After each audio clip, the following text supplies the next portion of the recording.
मंगलम भगवान वीरो मंगलम गौतमौगणि मंगलम कुंद कुंदालो जैन धर्मोस्तु मंगलम सर्वमंगल मांगल्यम सर्वकल्याणकारकम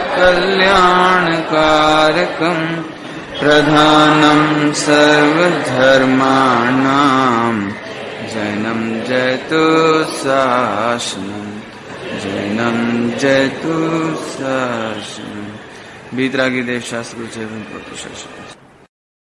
एक बार दिन में आहार खड़े निज पान में गजलांच करत न डरत परिस सौं लगे निज ध्यान।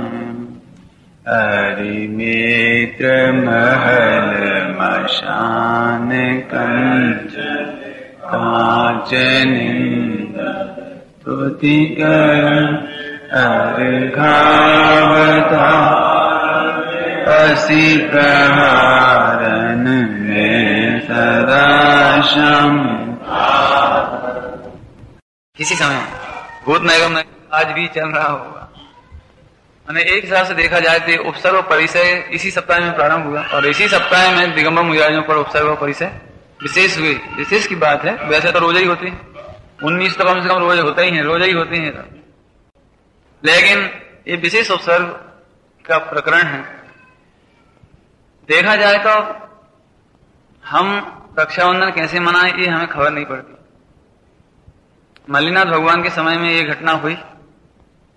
बाद में विष्णु कुमार मुनिदास जो ध्यान में लीन थे, एक क्षुल्लक जो आकाशगामी विद्या जानता था, हैं विद्याधर था, तो विद्याओं के बल से वह उस पर्वत पर गया और विष्णु कुमार मुनिदास को प्रणाम करके ये सारी घटना बताई कि आज बहुत बड़ा उपसर्ग हो रहा है 700 मुनिराजों पर और आप चल करके उनकी रक्षा कर सकते हो।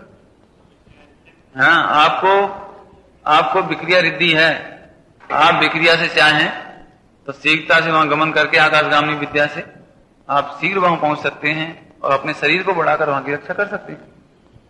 क्षुल्लक वहां पर पहुंचे, इन्हें तो पता ही नहीं कि हमें भी कुछ है ना। तो उन्होंने हाथ ऐसे बढ़ा के देखा तो मानसोत्तर पर्वत तक चला गया वो हाथ। तब इन्हें विश्वास हो गया कि हमारा विक्रिया रिद्धि है।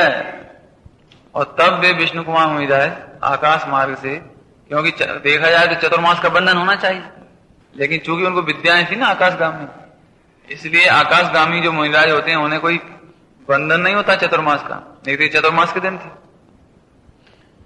तो वे वहां से आकाश मार्ग से आए और बामनिया का वेश बनाया, छोटा सा, मैंने क्या कहना चाहिए, छोटे कद के बामन बोना, हाँ 52 अंगुल क्या है, 52 अंगुल का शरीर रख करके छोटे से और खूब सुंदर पाठ करते हुए वेदों का और यज्ञ में शामिल हो गए।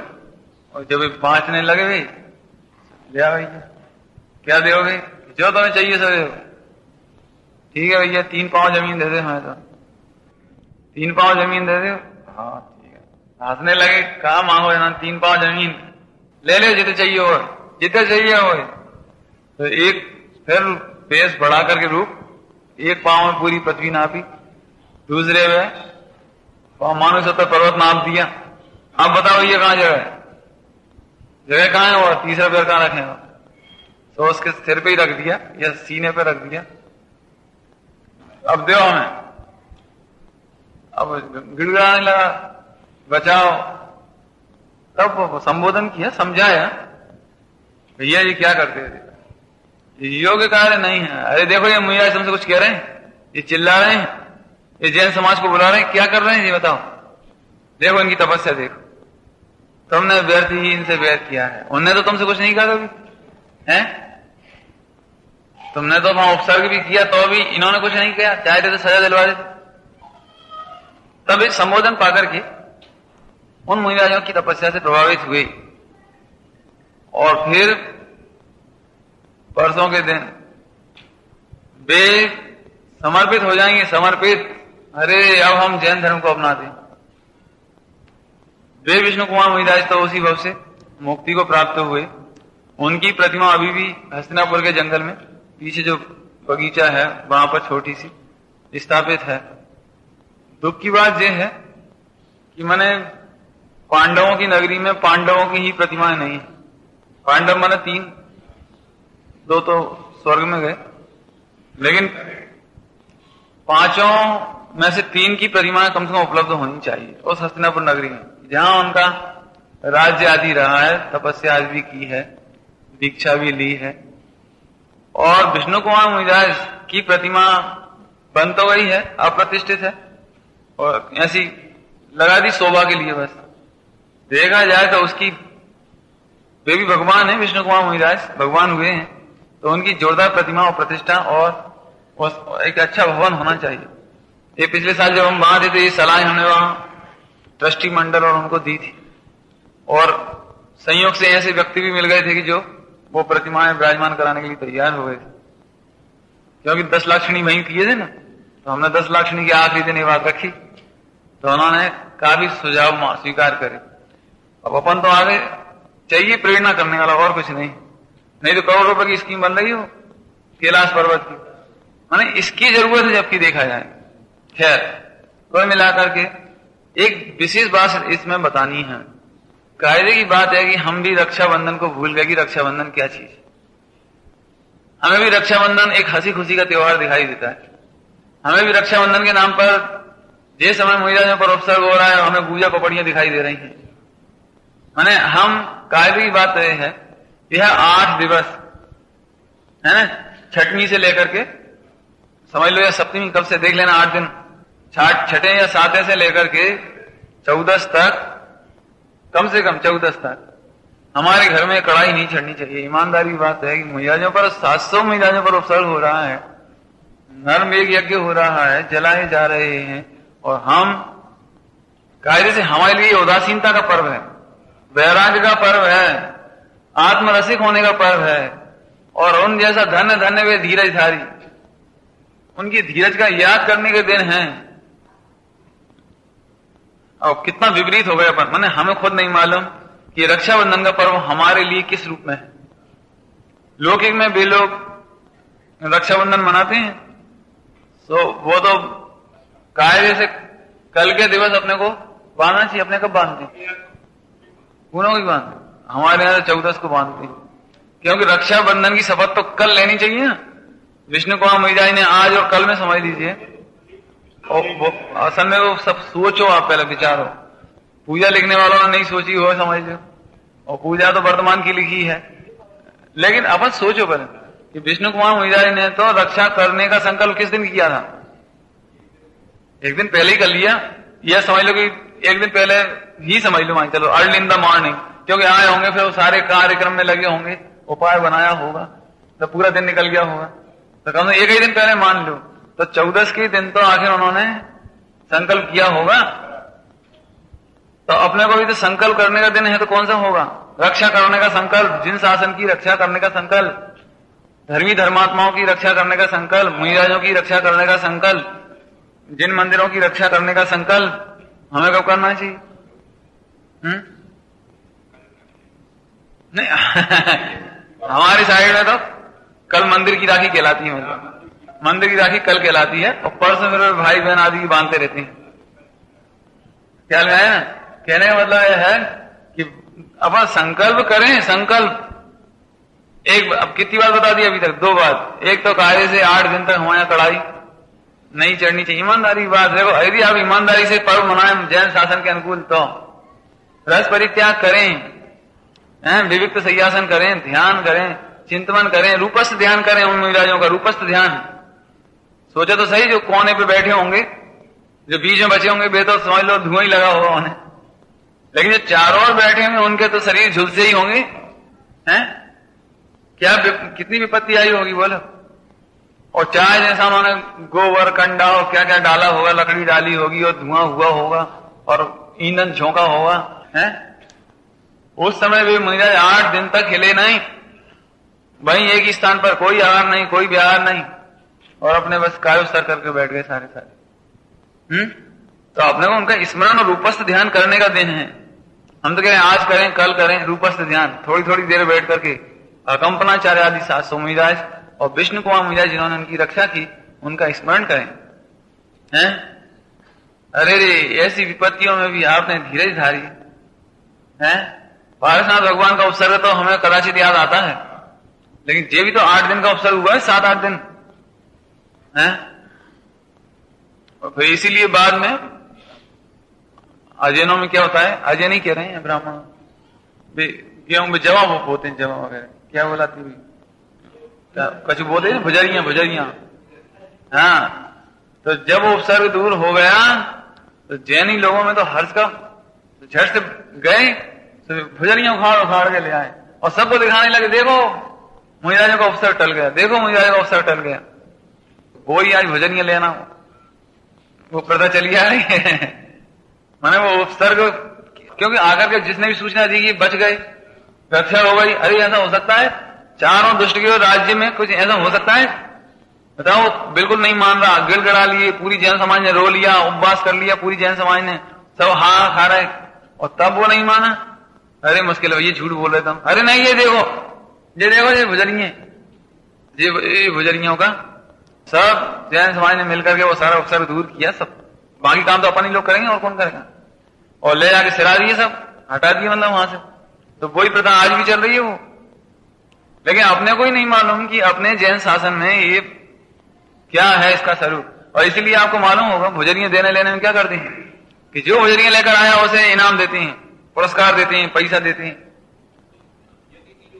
हाँ, जो बोई गई थी ना चारों तरफ, वो गई थी घास आदि 7-8 दिन में, वे जो निकाल के लाए, अरे भैया तुम्हारे मुंह में घी शक्कर, अरे भैया ये दान लो, कपड़ा लो, इनाम लो, ऐसे करके वो प्रथा अभी तक चली आ रही है।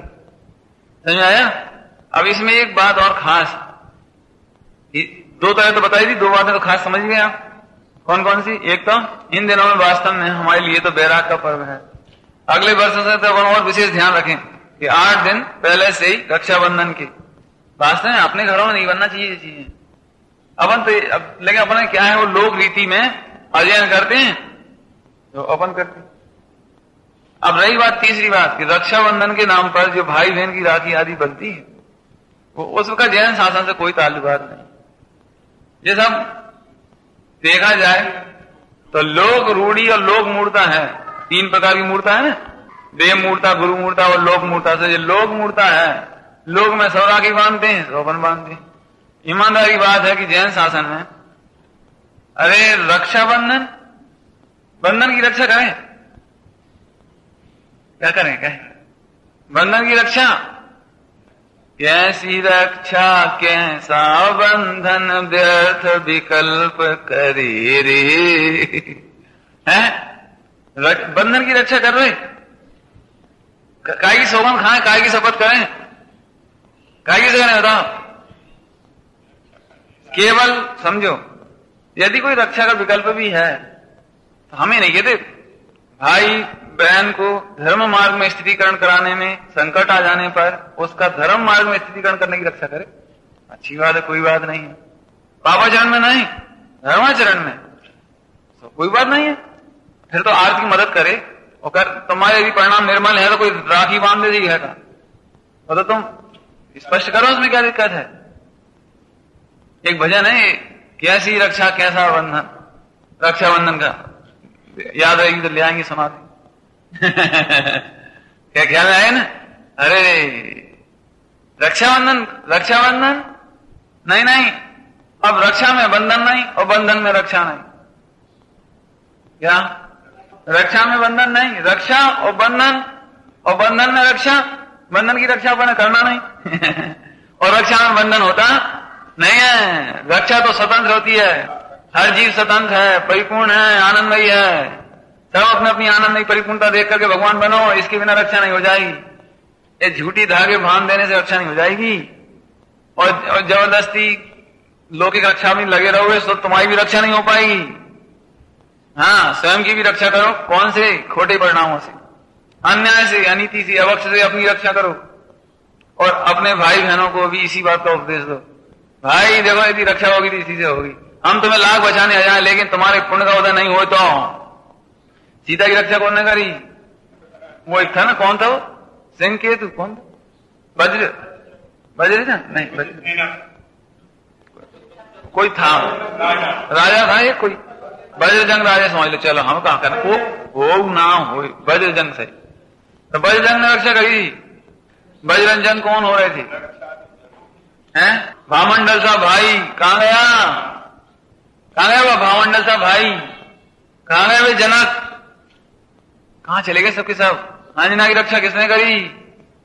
चिर रक्षक धर्म हमारा हो धर्म हमारा चिर साथ, जग में न हमारा कोई था, हम भी न रहे जग के साथी। चिर रक्षक धर्म नहीं है, कोई नहीं बचाएगा। देखो उस समय बुद्धि वैसी हो जाती है। आपको क्या लगता है? जैसे एक दृष्टांत दूं, क्यों हमारे पाप का उदय जाएगा तो संतोष भाई रक्षा करोगे नहीं करोगे? ये आपकी बुद्धि वैसी हो जाएगी। देख लेना, पाप के उदय में हम सोच रहे हैं आप हमारी रक्षा करिए, हम तुमसे बना बनाए चल रहे, बना बनाए चल रहे। बनाना बनाना कुछ नहीं है। पाप के उदय में बुद्धि वैसी हो जाती है, वे उल्टी उल्टी बातें दिखने लगती हैं। और आपने भी घरों में देखा होगा, जिनका तुमने बहुत हित किया हो और अपने अच्छी सोची इनकी, और पाप का उदय आया उन्हें भाई उल्टी उल्टी दिख रही। रहने दो, तुमने कहा एहसान करता हूं, कहा खरे आइए तुम भी लो। और अपन प्रत्यक्ष सोचा, देखो अपन ने कैसे जान माने ने अच्छा खिलाया, अच्छा पिलाया, अच्छा रखा, और देखो आज कैसे बोल रहे। बोलो हाँ, मैं कौन करे बताओ रक्षा? इसलिए फिर कहते हैं संयोगों का भरोसा मत करो, और तुम भी संयोगों के रूप में रक्षा कर लोगे, ये भरोसा छोड़ दो। तुम भी नहीं कर पाओगे और वे भी नहीं कर पाएंगे, तो सच्चा रक्षाबंधन क्या है? ये है भाई, अपने परिणामों की रक्षा करो। अपने परिणामों की रक्षा और पवित्रता ही तुम्हारा रक्षक है। लोक में कहा जाए व्यवहार से भी तो देवशास्त्र गुरु रक्षक है, और उनके आश्रय से पुण्य बंधता है, वह पुण्य ही तुम्हारा रक्षक है। लेकिन ईमानदारी से ये दोनों रक्षक नहीं है। तुम्हारी पवित्रता ही अनंत काल तक तुम्हारी रक्षा करेगा, ना फिर तुम चार गति में रुलोगे और मोक्ष हो जाएगा। यही रक्षा सच्ची है। बाकी रक्षा तो पंच परमेष्टि के आश्रय से भी ज्यादा रहोगे तो 1260 और प्लस में कछुआ लगा लो थोड़ा सा, 1340 और प्लस में कछु साधिक। इससे ज्यादा तो बेबी नहीं बचा पाएंगे, फिर तुम्हें निगोद नहीं जाना पड़ेगा। और 640 न रखें सो तो परमानेंट। इसलिए अच्छी तरह समझ लो, मैंने सच्चा रक्षा कह दी है तो तुम्हारे परिणामों की पवित्रता। इसलिए वास्तव में देखा जाए तो रक्षाबंधन के पर्व के उपलक्ष्य में हम भी यदि संकल्प करें तो ये करें कि अपने परिणाम पवित्र रखेंगे। बस अन्य अनित्य वक्त से बचेंगे, खोटे दुराचरण से बचेंगे। गलत बोल रहे हैं, खोटा दुराचरण और अच्छा दुराचरण दो नहीं होती। दुराचरण तो खोटे ही होते हैं सारे। हम दुराचरण से बचेंगे, समझ में आया? हाँ, खोटे आचरण से अर्थात दुराचरण से बचेंगे। ये संकल्प करें। क्यों? कि शास्त्रों महाराजों ने भी भगदड़ नहीं मचाई, क्लेश नहीं करा, गिड़गिड़ाए नहीं, चिल्लाए नहीं। ये भैया हमने कहा करो, हमारी कहां गलती है? और तुम्हारी तो उज्जैन वाली घटना थी, हम तो कल ही दीक्षा लाई, हमने तुमको कहा बिगाड़ रहा है। कछु तो न्याय करो कि जैन समाज बुलवाओ, ये खबर करो, एक काम करो, सब जने मीटिंग बुलाओ, मुनिराज मिलकर मीटिंग बुलाई, एक काम करो, देखो ऐसे नहीं बैठियो, उधर नहीं जाइयो, ऐसे करो, ये बचो जरा। अब बच्चे अपन 8 दिन बाद बच्चे, चिंता नहीं करो। और जरा बुला लिया समाज वालों ने, एक आगे खबर कर दी। धन्य है वे शास्त्रों महिलाएं, प्रत्यक्ष उपसर्ग देख करके भी यह विकल्प नहीं किया कि कब बचेंगी, अवधिया नहीं लगाया। एक धन्य है साधना। दूसरा, मीटिंग नहीं करी, षड्यंत्र नहीं करा, गिड़गिड़ाए नहीं। तो मैं कोई अन्याय करे तो क्या करोगी? 10 जमा इकट्ठे करें, पंचों इकट्ठे करें, ये भैया पुजारी, ये राजकुमार जी, ये भैया कजू न्याय कराओ, देख लो हमरे मोड़ा मोड़ी, हमरे घर, हमरो जो। अरे कौन न्याय कराए? सच में हम तो प्रत्यक्ष देख रहे हैं, खनी दाना देख रहे। कोई के ऊपर पाप का उदय आया तो कौन न्याय कराए? बताओ, कोई कौन न्याय कराए? देखो अपने परिणाम ही अपनी रक्षक हैं। अपनी पवित्रता ही अपने रक्षक है, दूसरा जगत में कोई रक्षक नहीं है। आगे आगे सर जाते, अरे अंदर जाओ लक्ष्मीचंद जी, महेंद्र भाई ख्याल में आया कुछ? उपसर्ग परिचय विकल्प नहीं हुआ। ऐसी उपसर्ग परिचय विजेता 700 महाराजों का स्मरण का देन है। सही में कैसे कौन, अच्छा बताओ उन 700 महाराजों की रक्षा कौन ने करी? विष्णु कुमार महाराज ने है। अब उनके पूर्व का पुण्य का उदय ना होता तो वो छुल्लक जी को विकल्प आता कैसे? और फिर वे आ भी जाते तो कोई जरूरी थी इनकी, वो काम चला ही जाता है इनका। और चलो 700 में भी देखो जिन जिन की जैसा जैसा उदय था, कोई तो बीचों बीच बैठे होंगे समझ लो वे पूर्ण सुरक्षित, और जो किनारे भी बैठे होंगे कितने जले होंगे वे, और जो कोई थोड़े झुलसे होंगे, और कोई वो लपटें चली होंगी सो आंच लगी हुई है, और कोई वो धुआं अकेला लगा होगा। और देखो अभी कोई को मालूम नहीं कि कोई हम पर उपसर्ग आने वाला है, तो कोई महिला जो बीच में बैठे थे उन्हें जरा किनारे पे बैठने का विकल्प आ गया, सब उठ के किनारे पे चले गए, और किनारे वाले बैठे होंगे सो उन्हें विकल्प आया होगा, सभी कायो सगे प्रतिक्रमण करने के नाम पर आचार्य के पास आके यहीं बैठ गए होंगे, और इतने उपसर्ग शुरू हुआ तो सब। अब देखो बता कौन ने रक्षा करी? अपने अपने परिणाम, अपना अपना पुण्य का उदय, अपनी अपनी पवित्रता ने उनकी रक्षा करी। और असली रक्षा तो उस काल में भी अब जे खेद नहीं आया कि अरे अपन काम मूर्ख फंस गए, बीच में अच्छे खासे अति हुए थे बैठ गए, जे विकल्प नहीं आया, जे उनकी रक्षा हुई सो काय से हुई। इन खोटे परिणामों से रक्षा हुई तो कौन ने करी? वो वेद विज्ञान और आत्मा की शरण, कोई बात नहीं है। उपसर्ग आ गए, अच्छा हुआ वहां निर्जरा का काल आ गया। क्या काल आ गया? निर्जरा का। चलो अच्छा ही हुआ, अनादिकाल से जो शरीर हमें दुख देता था वह शरीर अब छूटेगा, जो कर्म हमें दुख देते थे वे कर्म अब तो हम समता पूर्वक आत्मस्वरूप में स्थिर होंगे, और वे आत्मस्वरूप में स्थिर हुए। तो रक्षा किसने करी? संयोग बनकर रक्षा करने की चेष्टा करो मत, और संयोगों से रक्षा की कल्पना क्या? साहब वृद्धावस्था में बीमार हो जाएंगे तो पैसे ही तो काम आएगा। कौन काम आएगा सुंदरलाल जी? पैसा काम नहीं आएगा। अरे मोड़ी मोड़ी काम आएंगे कि है मोड़ा मोड़ियों के चक्कर में मत वेद विज्ञान काम आएगा, आत्मस्वरूप की स्थिरता काम आएगी, जितनी जितनी कसाई मिटेगी उतना उतना आनंद काम आएगा। बाकी जगह में कोई शरण और कोई सहाय है ही नहीं। अच्छी तरह सोचना, लगता है क्यों वृद्धिचंद जी लगता है? बता कौन कौन कौन रक्षा करेगा? बताओ, प्रमाण है स्पष्ट, कौन रक्षा करेगा? देखो भाई हम ये नहीं कहते तुम ग्रस्त हो इसलिए तुम्हें परिणाम भी आते हैं स्त्री पुत्र आदि को जोड़ने के, बालकों को बच्चों को पढ़ाने के लिए, कोई बुराई नहीं, चलो कोई बात नहीं, क्योंकि उतनी ताकत नहीं तुम्हारी। लेकिन अंतर में जरूर ये बात समझ लो कि ये हमारे लिए शरण नहीं है। असली शरण तो शुद्धात्मा हमारे पंच गुरु जग में शरणा धोए, और इसके सिवाय दूसरी कोई हमारी शरण नहीं। रक्षा करेगा तो वही करेगा और कोई नहीं। बोलो हम तो क्या रक्षाबंधन में चिट्ठी भी लिखो तो ऐसी लिखो, ये लिखो 3-4 बातें मिलकर हैं, और घर में तुम्हारी बहन आए तो थोड़ी 1-8 घंटा बैठ के गोष्ठी करो, भगवान की भक्ति करो, मुहिराजों की 700 मुहिराजों की भक्ति करो, माला फेरो। हम तो कह रहे हैं अपने पर्व मनाने का प्रथा बदल जानी चाहिए। पूरे घर में बच्चों को लगना चाहिए आज कोई विशेष दिन है, जैसे दिवाली लगती है ना बच्चों को, या आज तो पूजा होगी, या आज तो फला हुई है। ऐसे अपने को ये 7-8 दिन बच्चों को लगे कि अरे रे, बल्कि हम तो कह रहे अब विचार बना लो तो निर्णय करके अगले वर्ष तो कम से कम 8 दिन का कोई छोटा मोटा विधान ऐसे आयोजन रखना चाहिए जिससे लोगों को लगे अब हमारे रक्षाबंधन है। 8 दिन का रक्षाबंधन है हमारे यहाँ, तो 1 दिन का नहीं है, 1 घंटे का नहीं है, हैं? और फिर दूज के दिन तुम मिठाई बनाओ खाओ, हाँ कुछ मत। हम तो कह फिर पूनम के दिन कड़ाई चढ़ाओ, कोई बात नहीं, कहा अब तो खुशी की बात है अब तो खुशी की बात है, रक्षा हो गई तो कोई बात नहीं है। मतलब हम ये नहीं चाहते कि बिल्कुल ही तुम्हारे घर में बिल्कुल रौनक ही ना रहे तो मोड़ा मोड़ी कहेंगे अपनो रक्षाबंधन क्या सो फीको फीको उनको रक्षाबंधन होता है, बाजार में कैसे मिठाई खा रहे। हाँ, एक लेकिन अब ज्ञान तुम ही कराओगे। हम तो क्या 2-3 दिन बैठो, गोष्ठी करो, भजन गाओ, सबको मिलकर चर्चा करो, बताओ, चिट्ठी डालो भैया अपना रक्षाबंधन तो आता है, बढ़िया होना ही चाहिए। उसमें क्या है, समझ में आया ना? हमने तो आज बच्चों कहा बेटा आज विशोला कारण पूजा कर रहे थे, हमने कही बेटा आज तो अवसर हुआ है इसलिए आप स्पेशल ये पूजा कर, तो फिर उन्होंने वो बच्चों ने पूजा करी।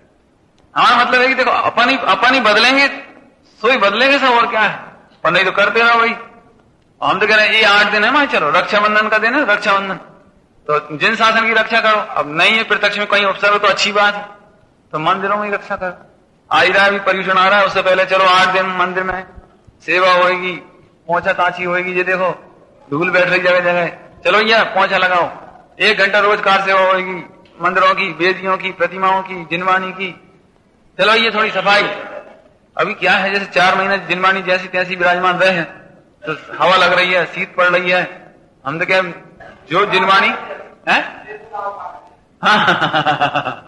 तो हम कहते हैं कि वो जिनवानी सारी पॉलीथीन में पैक करके एक एक, जैसे नहीं खोले जाते, रोज नहीं पड़े जाती, ये चौमासा लगने से पहले ही पॉलीथीन में पैक कर करके खुद ही पॉलीथीन ले आओ, एक एक में पैक कर करके, और फिर वक्त अलमारी में गोलियां रख दो कपूर की। तो उससे क्या हो गया कि वो जिनवानी में जो हवा लग लग के पन्ना में जी पड़ रहे हैं, ये पन्नों में जी पड़ रहे हैं, वे नहीं हो। हम जाते नहीं यहां से, जब कभी भी जैसे जाते हैं छोड़ करके खनिया थाना, तो पूरी जिनवानी की सुरक्षा व्यवस्था खूब कपड़ों में लपेट के, ऊपर से नीचे से आगे से, ऐसे क्यों, धूल तक ना बैठे, हवा ना लगे, कछु ना हो। क्यों? क्योंकि जी पड़ेंगे फिर क्या फायदा। और जिनवानी में यदि काई लग जाए, दीमक लग जाए, खाएंगे क्या फायदा। अपने घरों में रक्षा करो, मंदिरों में रक्षा करो। मैंने ये दिन है, अब तो व्यापार भी अभी ज्यादा नहीं होगा, थोड़ा बहुत हो, 1 आध घंटा की तो कोई बात ही नहीं।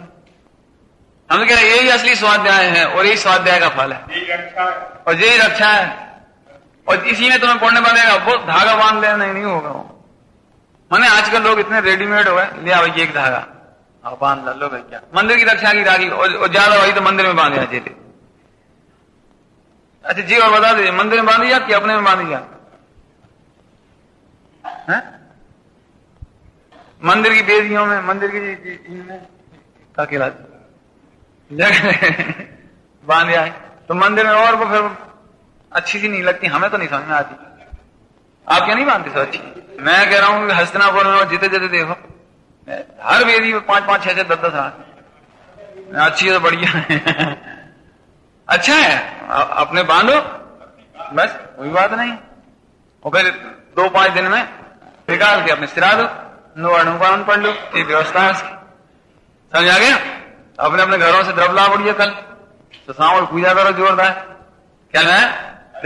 ये तो अभी रक्षाबंधन के बारे में बताया है।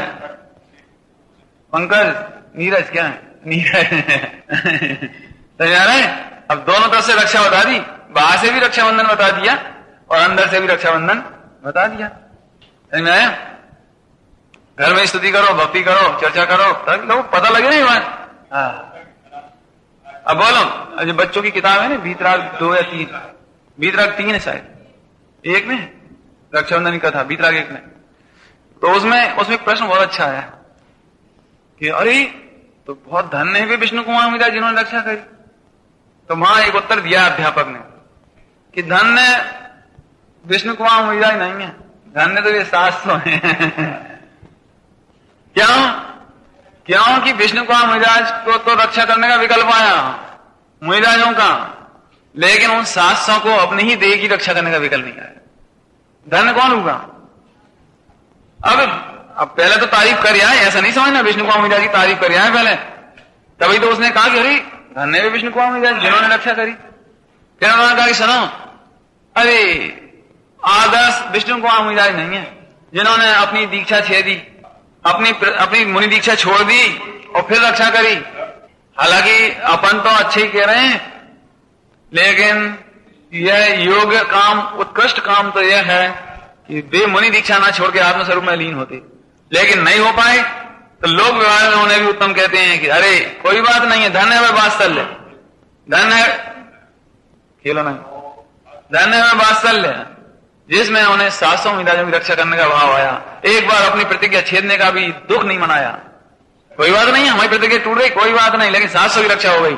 और हम तो फिर से मुनि दीक्षा लेकर और फिर से प्रतिक्रमण करके और प्रायश्चित और आलोचना करके फिर मुनि दीक्षा ले लें।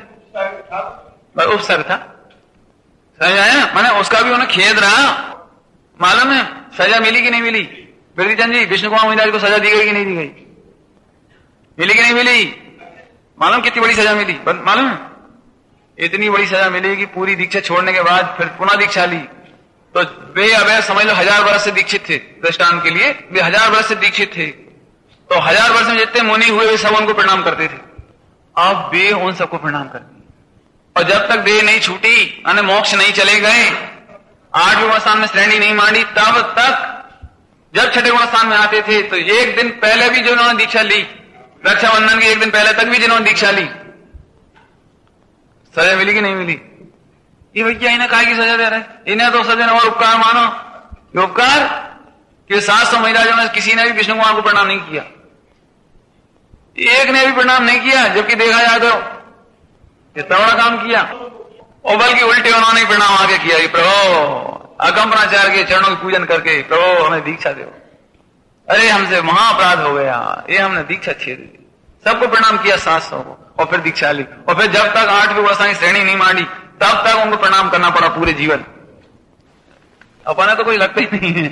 किसको रक्षाबंधन कहते हैं जैन शासन में, किसको महिलाओं की परिणति कहते हैं, किसका नाम ये सारे उपसर्ग और परिचय है। क्योंकि अद्भुत बात है, ये 3 लोक में ऐसी कई बात कहीं देखने को मिल सकती नहीं है। तो अब तो बहुत बात बता दी, आप लोग भी ध्यान रखना। तो भाई देखो, आज एक दिन पहले इसलिए बता दिया रक्षाबंधन के बाद, तो आप लोग विचार कर लेना और सबको इसमें जोर शोर से शामिल होकर अच्छे जिनेन्द्र देव की आराधना और मुनिराजों की आराधना करना है। माला फेरो उनकी, ओम ह्रीम श्री अकंपनाचार्य देव आचार्याय नमः बोल सकते हो, कोई दिक्कत नहीं है। अकंपनाचार्याय नमः माने अकंपनाचार्य आचार्य को हमारा नमस्कार हो, इस तरह से उनको साथ समझ जाए। और विष्णु कुमार को भी स्मरण करो, और नाम नहीं पढ़ सको तो याद तो कर ही सको तो दृश्य को, है ना, रूपस्थ ध्यान 10 मिनट 5 मिनट 15 मिनट करके देखना थोड़ा। भाई देखो, यही अपने लिए गृहस्थों के लिए तो यही साधन है। कोई पर्व आ गया, कोई उपाय आ गया, चलो भाई इस तरह से अपन भी अपनी परिणति को निर्मल करें, और उन जैसा धीरज, उन जैसे कष्टों को सहने की क्षमता हम सबको प्राप्त हो, ऐसी भावना से विराम।